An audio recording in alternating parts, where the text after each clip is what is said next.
What if the one moment that changes your life also costs you everything you've worked for? Imagine risking your life for a complete stranger, only to be humiliated, fired, and thrown out like you never mattered. Now, imagine that same act of courage becoming the reason you're offered a second chance. But here's the twist. That second chance comes from the man whose child you saved.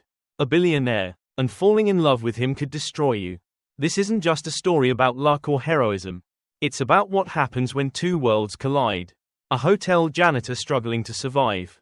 A powerful CEO who's lost everything that ever mattered. And the little girl who unknowingly ties their fates together. Stay with me, because by the end of this story, you'll have to ask yourself, would you choose love, if it meant risking everything? Down finger, let me know in the comments. What would you do? Walk away from love to protect someone? Or fight for it, no matter the cost? Every morning, before the city stirred, Marina Castillo stepped into the cold. It was 4:30 a.m., still dark, still quiet, except for the sound of her worn-out shoes hitting the pavement. No one saw her, no one cared. She wasn't dressed in a blazer or high heels. She wore a navy blue janitor uniform, with calloused hands and eyes that had stopped dreaming years ago. At 32, Marina's life wasn't about passion or purpose. It was about survival, rent, daycare, grocery lists calculated down to the last cent. 2 kids, Carlos, age 8, and Emma, only 4, and no help, not since the man who promised forever left without warning. Marina worked at the Emperor Hotel, the most luxurious tower in downtown Chicago. The kind of place where rooms cost more per night than what she earned in a month. The kind of place where people like her weren't meant to be seen, only used. Still, every day, she cleaned, scrubbed, smiled, even when guests left messes without apology. Even when executives talked down to her like she was part of the furniture. But Marina kept going, because she had no choice. Because her children believed she was strong. Because she had to be. And on one crisp October afternoon, just as her shift ended, Marina stepped outside that glittering hotel, completely unaware that in less than 5 minutes, she'd be forced to make a decision. Run, or save a child she had never met. A child who would change her life forever. Check mark if this drew you in. Let me know below. Would you risk it all for a stranger? And keep watching, because what happens next will break your heart, and maybe put it back together again. Before the sun lifts its first golden beam over Chicago's skyline, Marina Castillo is already on her feet. It's 4:30 a.m. when her alarm shatters the pre-dawn silence, a shrill reminder that, for her, rest is a luxury she can't afford. She lies there a moment, heart pounding, mind racing through the numbers, rent, daycare, groceries. Then she swings her legs out of bed, wraps herself in the only coat she can afford, and steels herself for another day of invisibility. Marina's uniform, a faded navy jumpsuit, feels heavier with each season of wear. She buttons it up carefully, as if preserving the dignity it affords. For others, it's just a uniform. For Marina, it's a shield against judgment. Under those coarse cotton sleeves are hands that scrub marble floors, wipe fingerprints from glass panels, and polish brass fixtures until they gleam. And through her uniform's collar rises her neck, tense with anticipation and quiet pride. Every room she leaves spotless is a small victory against the poverty that hounds her. The streets are cold, the wind bites at her cheeks as she walks 6 blocks to the bus stop, clutching a reused coffee thermos because she can't spare the dollar for a latte. In her mind, she replays the day ahead, public restrooms that need extra elbow grease, luggage left in corridors like abandoned promises, managers who call her girl instead of by name, and who, without ever seeing her face, judge her worth. She breathes in deeply, tasting the exhaust fumes and the faint promise of dawn. At the Emperor Hotel, Marina disappears behind sliding glass doors. To the bankers in pinstripes, she's just another pair of scrubbing hands. The guests never look at her twice, except to judge the untidiness they ourselves have left behind. She braces herself for the early complaints. The curt nods, the invisible barrier between us and them. Yet in her mind echoes a different voice, her own children. 8-year-old Carlos, who called her Supermom when she taught him how to ride a bike last summer. 4-year-old Emma, whose giggle still rings in her ears when Marina tucks her in at night. They live in a small 2-bedroom apartment full of second-hand furniture and love. They deserve more than scarcity. Every plate she washes, every mirror she shines, every broken shoelace she mends, she endures it all for them. Mid-shift, Marina pauses in a sweet corridor, leaning against the polished wall. She can feel the ache in her lower back, the dull throb of exhaustion behind her eyes. Memories flicker, her husband's suitcase by the door 3 years ago. His whispered excuse about feeling trapped. The echo of the front door closing when he left. She swallows the bitterness and refocuses on her task. Tears won't pay the bills. She glides down the hallway, pushing her cart of cleaning supplies, reciting her silent mantra, I am enough. I am enough. It's a lifeline, tugging her through the humiliations, like the time a wealthy guest spat on the floor and demanded a professional touch while snarling at her uniform. Or when her manager, Mr. Herrera, called her into his office to chastise her for being too friendly with the guests. Warning, you're here to work, not to chit-chat. She forced a polite smile. But inside, Marina simmered with a quiet fury. They see my uniform but never my sacrifice. By mid-afternoon, the workload slims down. Most guests are at business lunches. The suites stand empty like islands waiting to be polished. Marina wipes the last smudge from a crystal chandelier, watching the prism of light scatter across the ceiling, and for a moment, she allows herself to dream of a life where she is seen. Not invisible, a life where her children never worry where dinner will come from. A life where she can raise her head and meet the world without shame. Her break is a peanut butter sandwich salvaged from the staff pantry and a sip of lukewarm coffee. She scrolls through her phone, no messages, no job leads, but there's a text from her sister, hang in there. We all believe in you. Marina's throat tightens. Belief, real, unwavering belief, is rarer than diamonds in her world. Yet, here it is, nestled in a simple message. The final hour of her shift arrives. She clocks out, adjusts her backpack, and steps back into the crushing reality of the avenue.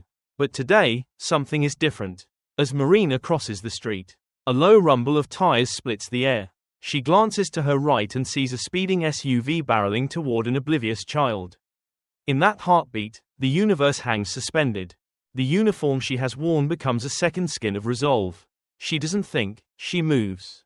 Time dilates as she lunges forward. Heart hammering, instincts of a mother guiding her steps. And in that single, suspended moment, Marina Castillo steps out of invisibility forever. Marina's world slowed to a single heartbeat. In that instant, she saw the little girl, pink coat, ice cream white sneakers, take a careless step into the street. The traffic light had turned red, but the child's gaze drifted skyward, mesmerized by birds dancing between the office towers. And then she heard it, rubber screeching against rain-slick pavement. Her body moved before her mind could catch up. One moment, she stood on the curb, the next, she was sprinting across 3 lanes of traffic, uniform sleeves flapping like prayer flags. Adrenaline scorched through her veins. Pain and purpose intertwined. She reached the girl just as the SUV lunged forward, an iron beast indifferent to innocence. No, Marina screamed, though her voice was swallowed by the rattle of the engine. She flung herself forward, arms outstretched, catching the girl in a vice-like grip. They tumbled together, rolling onto the sidewalk minutes before metal would have shattered bone. The world erupted in chaos. Pedestrians gasped. Some cried out. The SUV roared to a halt. Tires smoking, bumper inches from where they had lain. Marina sat there, trembling, holding the girl like a fragile bird. The child's wide eyes, blue as a winter lake, stared up at her. Pure shock mixed with dawning gratitude. Marina felt every bone aching, every breath ragged, every heartbeat crying out in triumph and terror. As the crowd closed in, the child's nanny appeared, eyes blazing with relief and guilt. My fault, she sobbed, burying her face in her hands. But Marina, bleeding from a scraped knee, hands raw and trembling, only kissed the girl's forehead. You're safe now, she whispered. It's okay. In that sacred moment, Marina was a mother to a stranger. Her own children 1,000 sleepless miles away in a cramped apartment, for one heartbeat. She had been everything they needed her to be. Yet as quickly as the world had held its breath, it exhaled in condemnation. Before Marina could rise, a powerful voice sliced through the murmurs. What happened here? He strode forward, tall, impeccably dressed, eyes blazing with fear. The man knelt beside the little girl, gathering her into his arms. Marina recognized him only by aura, the way people instinctively stepped back. The way whispers followed him. "Papa," the girl said, trembling, "she saved me." The man's gaze snapped to Marina, blood still painting her uniform. He looked from her scrapes to the child in his arms, and gratitude broke his fear-warped features. "Thank you," he said, voice tight with relief. You saved my daughter." But before the relief could settle, another figure appeared, Herrera, the hotel manager, storming through the crowd with righteous fury. His face was beet red as he shoved past gawkers. "What in God's name are you doing on company time?" Marina froze. She had forgotten everything but the child's safety, her dignity, her uniform, her job. Herrera towered above her, contempt radiating off him like heat. "You're representing the Emperor Hotel 24 hours a day, Miss Castillo," he barked, "and you come out here, looking like this."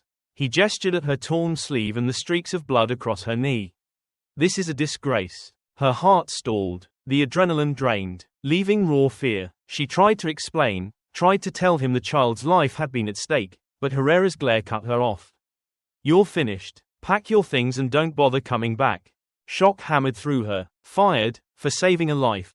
The crowd's sympathy evaporated under Herrera's command. Marina rose slowly, every movement an act of defiance. She brushed gravel from her uniform and stood tall, even as tears blurred her vision. She met Herrera's gaze with the same pride she had shown the child's nanny. "I did what was right." He sneered. "You did what you wanted. Now go." Marina turned without another word. Every step back toward the bus stop felt like walking off a cliff. She had nothing, no income, no references, her small savings already dwindling. Her uniform, once a symbol of survival, felt like a shroud of shame. As she crossed back into the concrete canyon of financial struggle, her mind raced. How will I feed my children? How will I explain this? Anger flared, anger at Herrera, at the guests who ignored her for 5 years, at the world that punished kindness. But beneath it all was a fragile ember of hope. Because the man who held the little girl, her rescuer's father, had seen her act of courage. The imprint of her sacrifice was still in his eyes.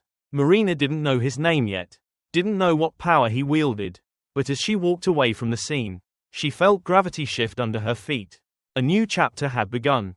Marina didn't know his name at first, only the thunder of his heartache.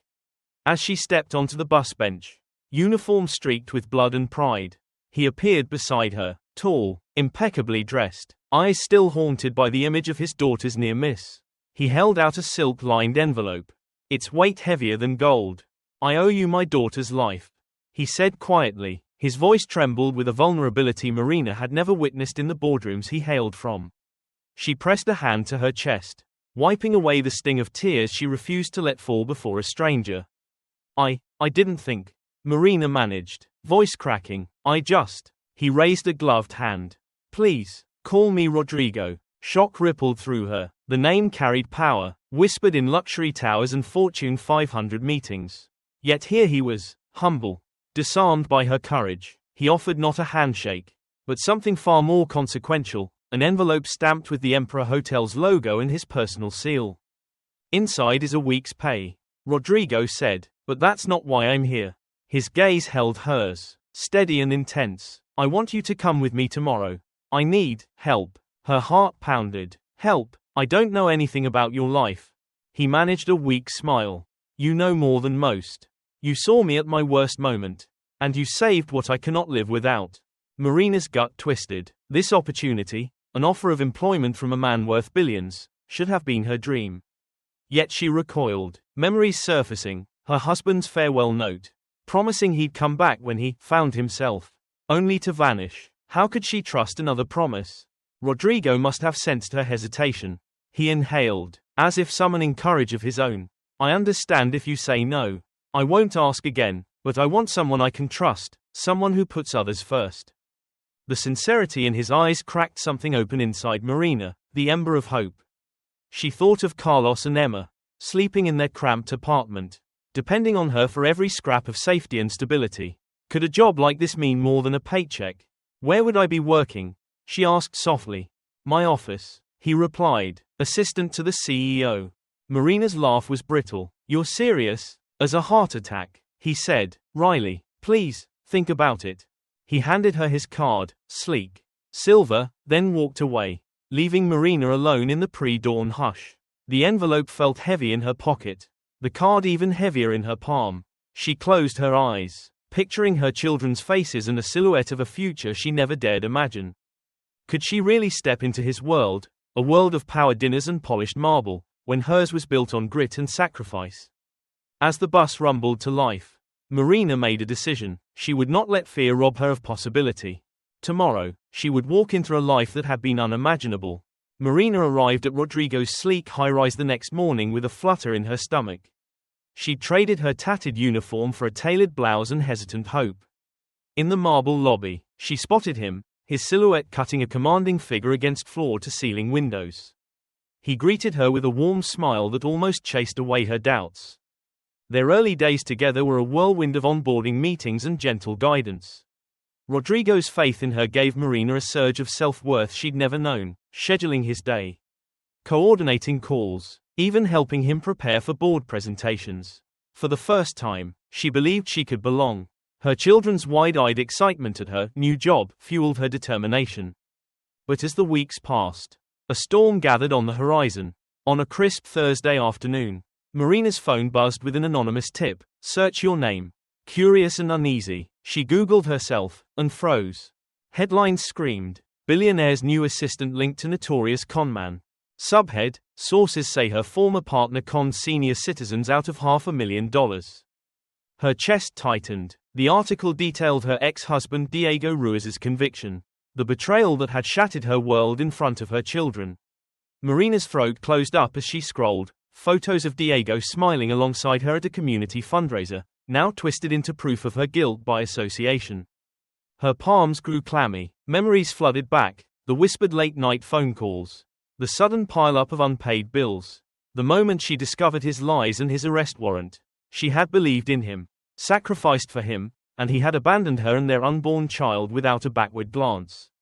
Now the world judged her as if she'd shared his crimes. She felt the old shame rise, hotter than ever. Doubts clawed at her mind. Does Rodrigo know? Does he think I'm complicit? Rodrigo found her in the executive lounge, eyes wide with concern. "Marina, what's wrong?" She held up her phone, tears threatening. "They're digging into my past, calling me a criminal's accomplice." His jaw tightened. "This is defamatory. We'll fight this." But Marina shook her head, pain eclipsing gratitude. "No, I can't drag your reputation, into my mess." He reached for her hands. "You saved my daughter. I won't abandon you now." Tears fell as Marina pulled away. The weight of her past had become too heavy to bear, even for him. "I need to go." That night, she packed her bag in silence, slipping out before dawn. The second chance Rodrigo offered felt like a fragile dream, shattered by headlines and whispered judgments. As Marina walked away from the building that had become her refuge, every step echoed with the fear that her past would always define her. Yet, deep inside, a spark of defiance remained. She had overcome betrayal before, and she would again. Marina's heart pounded as she watched Rodrigo stride into the boardroom, briefcase in hand and steely resolve in his eyes. Minutes earlier, she had stood trembling outside his office, childlike doubt threatening to swallow her newfound hope. Could their bond survive the storm? Now, as Rodrigo faced a semicircle of shareholders, some frowns, some raised eyebrows, Marina knew this was their defining moment. "Ladies and gentlemen," Rodrigo began, voice unwavering, "the board has questions about my personal judgment." He paused, locking eyes with each executive. "I stand by the woman beside me. Marina Castillo embodies honesty, courage, and integrity, qualities money cannot buy." A hush fell. One director cleared his throat. "Mr. Mendoza, your reputation hangs in the balance. Are you willing to risk our next merger, worth $200 million, over a personal relationship?" Rodrigo's jaw clenched. Outside, Marina felt tears prickling her lashes, her chest tight with fear and defiance. She had been Marie the janitor, Marina the assistant, and now, in this moment, she was fighting for her family. Rodrigo squared his shoulders. "Love and loyalty are the bedrock of any great partnership, be it business or family. If I cannot trust Marina, then I cannot lead." The boardroom erupted in whispers. Some heads shook in disapproval, a few nodded in grudging respect. Back in Rodrigo's office later, the final vote came, A unanimous vote of confidence, not just in his leadership, but in her character. Marina wept quietly as Rodrigo closed the door behind her, wrapping her in a fierce hug.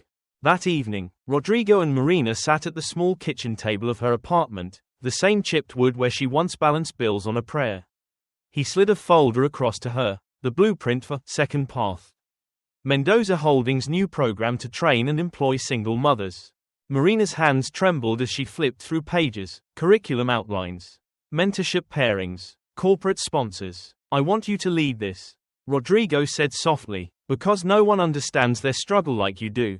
Her throat caught. The weight of his faith in her, stronger than any paycheck, filled her with purpose.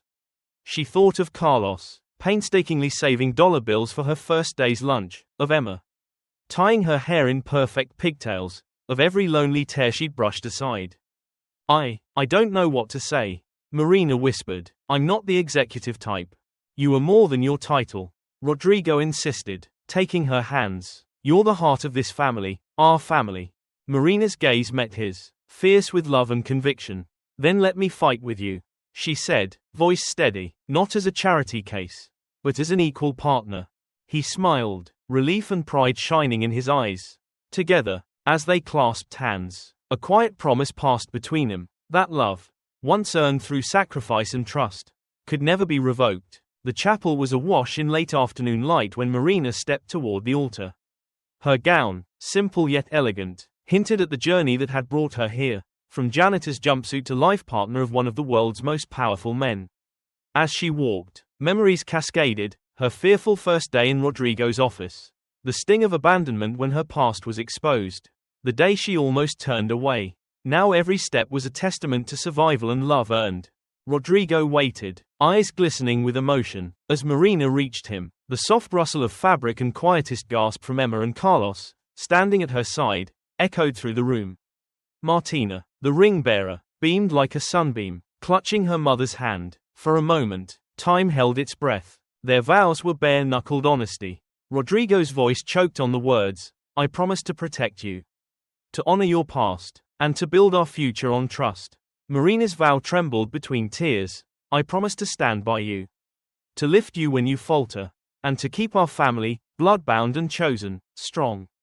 As they sealed their promises with a kiss, the room erupted in joyous tears. When they turned to face their blended children, Marina realized this wasn't the end of their story, it was the beginning of something profoundly new.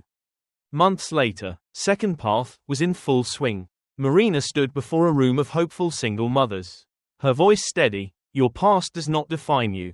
Your strength does. Applause greeted her, hearts opening as she shared her own story of betrayal and resilience.